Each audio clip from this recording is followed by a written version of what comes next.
universe began as a point smaller than an atom packed with all the energy and matter that exists today. From that point, it started a mass expansion to relieve itself from the pressure. Violent changes in addition to energy, matter, and laws of physics created galaxies, stars, and new elements. Life as we know it arose from the exotic chemistry of Earth 4 billion years ago. To understand the chemical beginning of the universe, one must understand information, laws of physics, which causes change in the universe to happen by limiting possibilities. Organisms constantly monitor their internal and external environments in order to adapt to changes in local rules for an individual system or planet, in addition to universal rules, increasing the complexity of adaptive systems.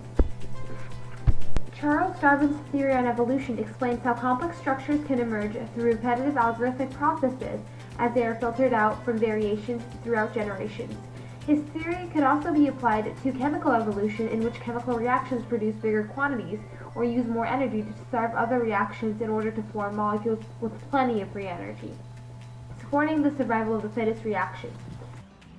Simple molecules that are the cornerstone of life today can generate spontaneously with little activation energy in the element-rich environment of Earth. And even though these molecules would be torn apart by oxygen today, they benefited from the lack of atmosphere in the early stages of Earth. Although simple molecules don't require much to generate, more complex molecules that consist of polymers require precise amounts of activation energy and specific environments to form, like Sub-oceanic vents, where there was protection for surface turmoil, chemical diversity, water, gradients of heat, and acidity that made these vents excellent candidates for early life forms. Scientists call the first living organism Luca, a hypothetical creature that might have lived in a twilight zone between alive and non-alive. Luca's survival is similar to cells that live deep inside rocks and have slow metabolism in order to avoid entropy's complexity tax. However, Luca lacked a membrane and an independent metabolism, which resulted in it adapting to its environment through a long process of evolution. Charles Darwin recognized Luca's evolution by applying it to complex organisms. He began forming his theory of evolution in his trip to the Galapagos Islands, where he observed that different species of finches had various beak sizes and shapes.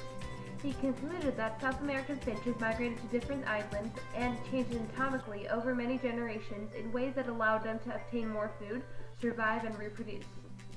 Darwin devised a theory that included genetic variety, natural selection, and adaptations. He called the concepts of variation, natural selection, reproduction, heredity, and adaptation working together, descent with modification, which ultimately yielded evolution.